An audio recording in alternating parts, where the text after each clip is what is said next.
Еврорадио.FM. Вітаю ўсіх слухачоў Еўрарадыё. У студыі для вас працуе Зміцер Лукашук, і наш сённяшні стрым, як звычайна, можна не толькі слухаць, але і глядзець праз акаунты Еўрарадыё ў сацыяльных сетках: Facebook, Аднакласнікі, УКонтакце, на канале YouTube. Існуе меркаванне, што беларуская кухня – гэта такі сціплы набор простых і сытных сялянскіх рэцэптаў, не здольных упісацца ў рэстараннае меню. Ці сапраўды гэта так? Якія ж все ж таки існуюць і сучасныя, і традыцыйныя рэцэпты беларускай кухні, мы сёння пагаворым з гісторыкам беларускай кухні Алесем Белым. Добрый день, спадар Алесь. Добрый день. Ваша книга, вы выдали книгу, и она называется «Белорусская кухня. Гастрономический путеводитель». Беларуская кухня, і вот, як я уже сказаў, адна з вашых іпастасяў – гэта гісторык беларускай кухні. Калі казаць пра беларускую кухню, то вот гісторыя яе, у якія далечыны сягае? Вот калі можна казаць, што яшчэ там 5 стагоддзяў таму или 5 вякоў таму, там ці яшчэ там што-небудзь, мы вот ужо рабілі такое?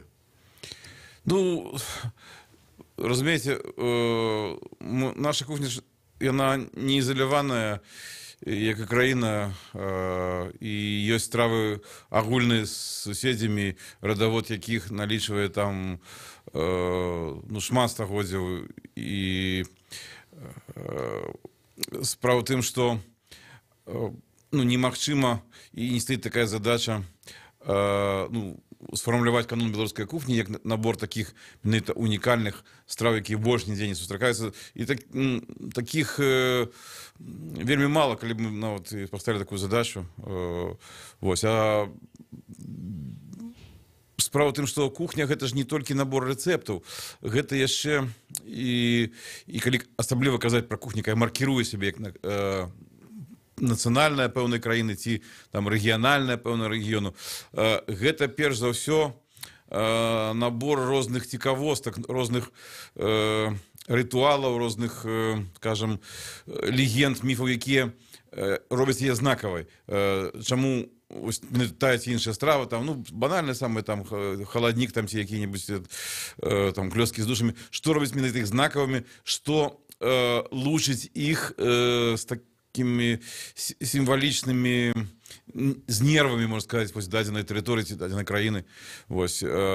І паняцце пра тое, што ёсць беларуская кухня, зусім недавно пачало фармавацца. Гэта літаральна 50-е гады 20-го стагоддзя, там, пасля смерти Сталіна, тому што, як не дзіўна, першую палову 20-го стагоддзя пры ўсім тым нацыянальным адраджэнні, пра якое так любяць пісаць, нікаму не было справы да таго, каб уцямна сфармуляваць канон нацыянальнай кухні. І гэта зрабілі толькі ў сярэдзіне 50-х гадоў Совмін СССР пасля смерти Сталіна, калі ўсім саюзным рэспублікам распрацоўвалі гэтыя афіцыёзныя зборнікі нацыянальных рэцэптур, і толькі з гэтага моманту пачынаецца існаванне афіцыйнага, афіцыйна прызнанай беларускай кухні.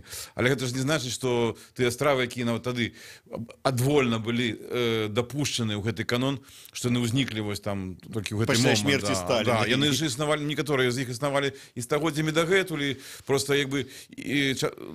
зразумела, што там у 19 стагоддзі тыя сяляне, напрыклад, якія іх гатавалі, не ўспрымалі іх беларускімі, альбо тыя шляхта, якая іх гатавала з іншага полюсу, але таксама не ўспрымала іх беларускімі, так вось.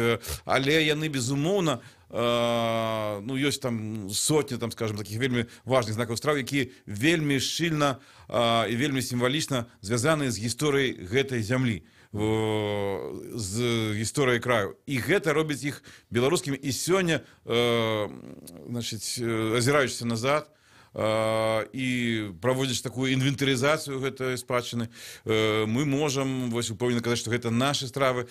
Іншая справа, наколькі яны запатрабаваныя з аб'ектыўных і суб'ектыўных прычынаў вось сучасным спажыўцом. Вось вы сказалі пра тое, што, скажам, у 18 стагоддзі сяляне гатавалі пэўныя стравы, але не ўспрымалі іх вот як нацыянальную кухню. З іншага боку, скажам, там дваране таксама ці там, ну, кіраўнікі там уладныя людзі, да, там не ўспрымалі тое, што гатавалі. Але вот мы зараз вельмі любім азірацца, скажем, там на той перыяд часу, як Вялікае княства Літоўскае.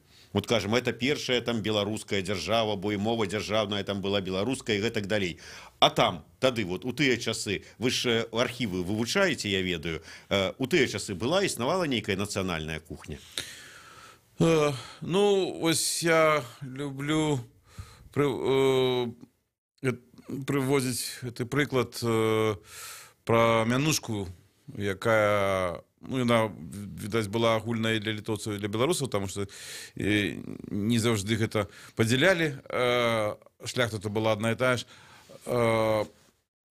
Бацвіняжы, там па-польску, там, ці бацвіннікі па-беларуску. Это была такая грэблівая мянушка з боку нашых тагачасных партнёраў па саюзнай дзяржаве, па палякаў, па тагачаснай саюзнай дзяржаве.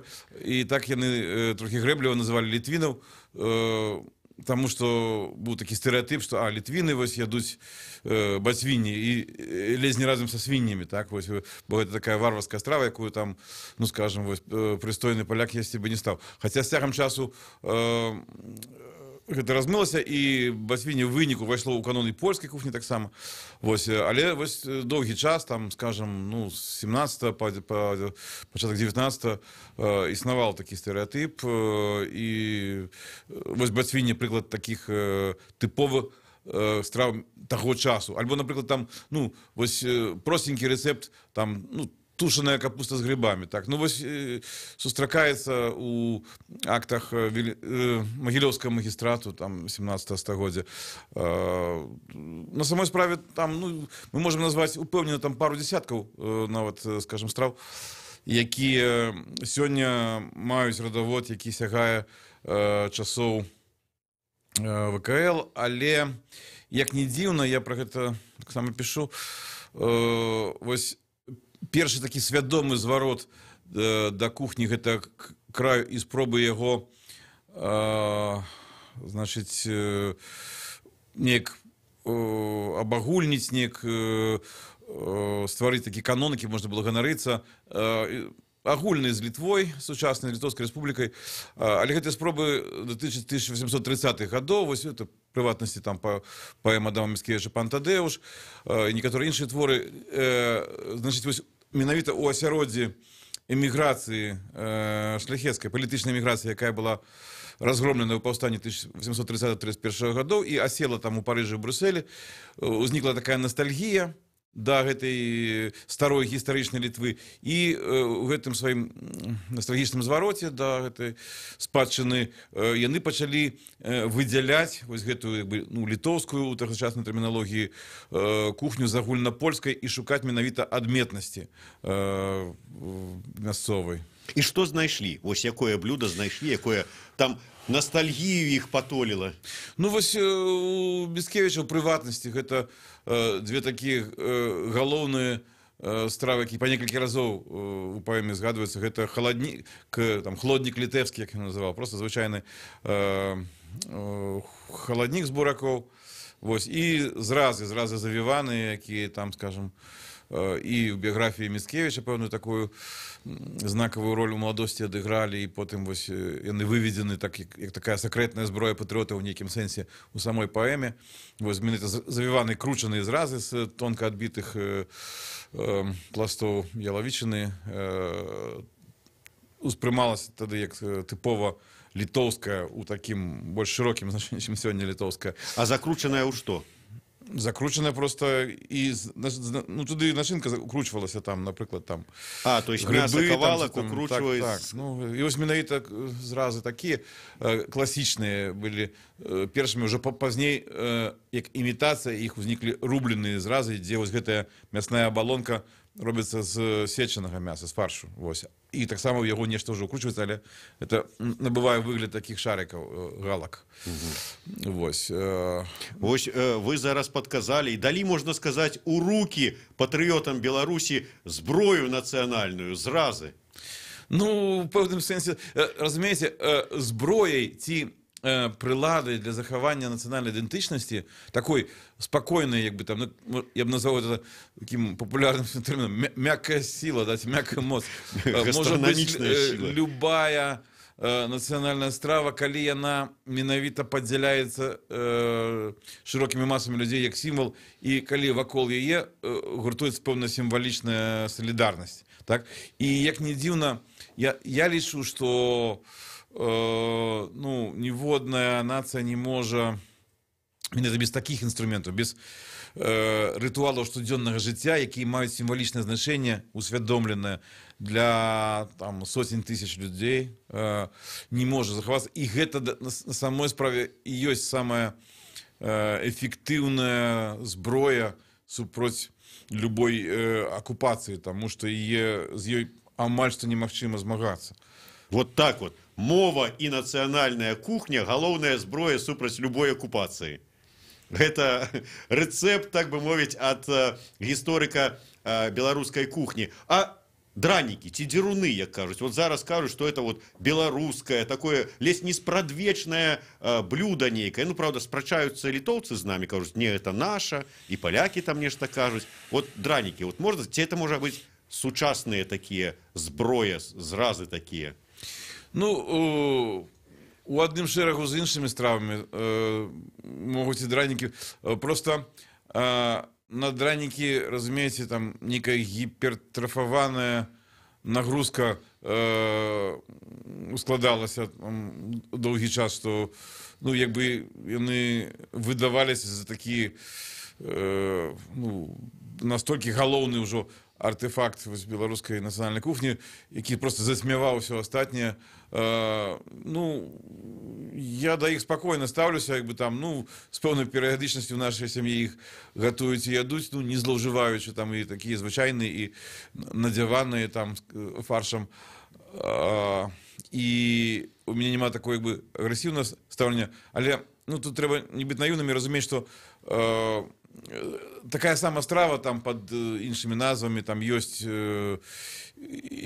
і ва ўсіх народах было Рэч Паспалітай, і ўвогуле там у абсалютнай большасці паўночнаеўрапейскіх, прынамсі народаў, і у ірландцаў, у нарвежцаў, у немцаў, аўстрыйцаў, чэхаў і гэтак далей. І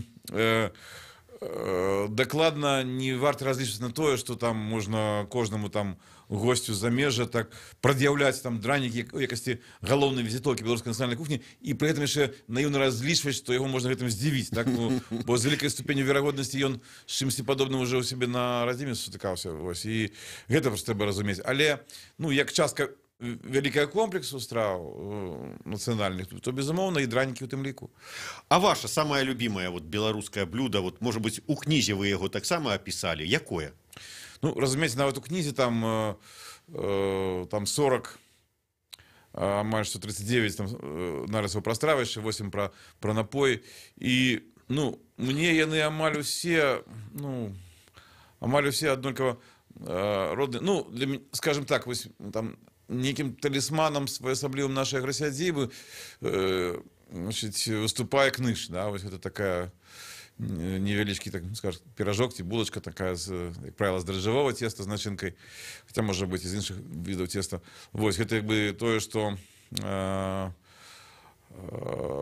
ну, на што эмацыйна было патрачана такіх ужо асабістых высілкаў, там у тым ліку не толькі як там аўтара, але і так памочніка пекара, як бы як памочнік сваёй жонкі. Вось адзін прыклад. Ці там калдуны менавіта як аналаг, ну, пельменяў, варэнікаў, равіолі. Гэта першаснае значэнне гэтага слова, а ўжо калдуны там з бульбы ў выглядзе там, скажем, напрыклад, фаршировых драников, альбо часам это так цепелины ці клеткі з душамі таксама называюць калдунамі. Вось, то гэта ўжо значна пазнейшае пераасэнсаванне, бо пачаткова калдуны гэта менавіта вараныя такія з цеста з начынкай, і як лічыць большасць даследчыкаў, запазычаныя у татараў, у беларуска-літоўскіх татараў у нашым выпадку. Дякую вялікі, мы прерываемся на невялічкую паузу. Кароткі выпуск навінаў на Еўрарадыё. Я нагадаю, што у нас у гасцях гісторык беларускай кухні Алесь Белы. Вернемся неўзабаве.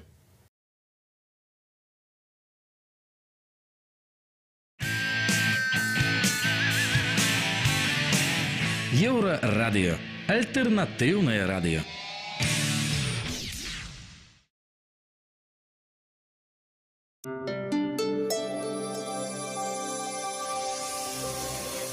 Еўрарадыё. Навіны наша справа. Вітаю каротка пра асноўныя падзеі.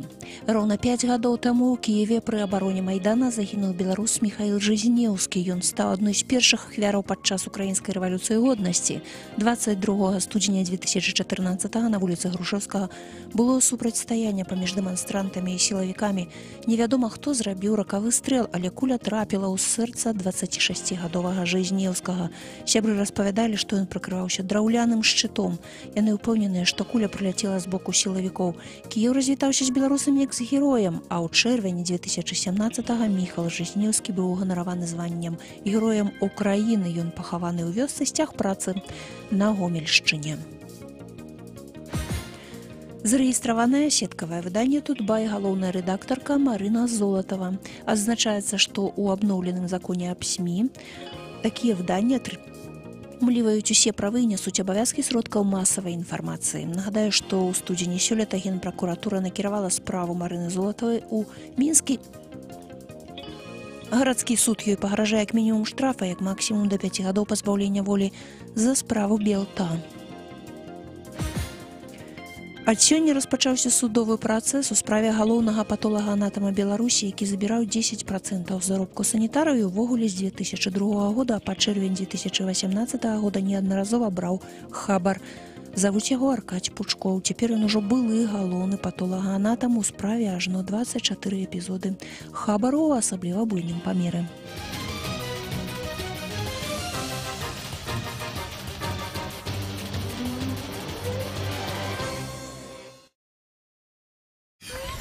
Еўрарадыё.фм.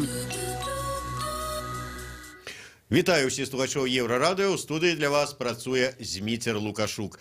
24 студзеня о 18 гадзіне у Акадэмкнізе адбудзецца аўтограф-сесія гісторыка беларускай кухні, даследчыка, памочніка пекара і шмат яшчэ там можна што казаць. Алеся Белага з нагоды выхаду яго кнігі «Беларуская кухня. Гастранамічны путеводитель».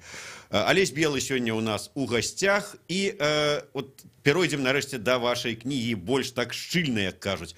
Вось прыходжу я, набываю гэтую кнігу, атрымліваю ваш аўтограф, і што я маю ў выніку? То есть, што я там змагу ў гэтай кніге вычытаць? Нейкія цікавосткі, гістарычныя, сучасныя, ці вот рэцэпты, па якіх я магу нешта сабе зрабіць? Так, там ёсць і рэцэпты, але, справа ў тым, што гэтае выданне называецца «Гастранамічны путеводитель» па-руску. Дарэчы, гэта моя першая рускамоўная кніга за ўсё жыццё. Так склалася, таму што дагэтуль у меня там была одна кніжка па-англійску выходзіла, там і штук 5 па-беларуску. Так што гэта вось першая спроба выйсці да шырокага чытача, і рускамоўнага суайчынніка, і у значнай ступені для рускамоўнага турыста.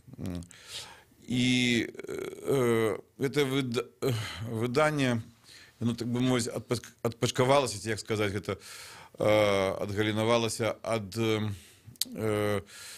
шырока пастаўлена ў кніжным гандлі сёння шляхавода ці там путеводителя «Лучшее в Беларуси».